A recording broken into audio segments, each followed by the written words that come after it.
Bir podshoh shaxmatni ixtiro qilgan odamni chaqirgan ekan. Shaxmat qadimda Hindistonda paydo bo'lgan degan gaplar bor. Tagini surishtirsa, bu tarixini aniq ma'lumoti yo'q.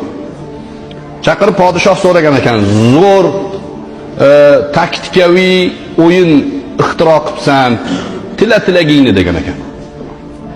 Tilagingni. Deganda 64 ta kataga bora, birinchi katakka bir dona bug'doy degan ekan. Ikkinchi katakka shuni 2 baravari degan ekan. Uchinchi katakka oldingini 2 baravari. Deganda podshoh kulgan ekan. Ja himmating past ekan. Xazina molni chaqirib turib bir ikki qop bug'doy bervorlaring bunga degan ekan. Yo'q, hisoblaysiz shohim debdi. Xazinabonni chaqirib, hisob-kitob qiladiganlarni chaqirib, xuddi shu formula bilan 64 ta katayni hisoblashgan ekan. Taxmin qilingchi qancha bo'ladi?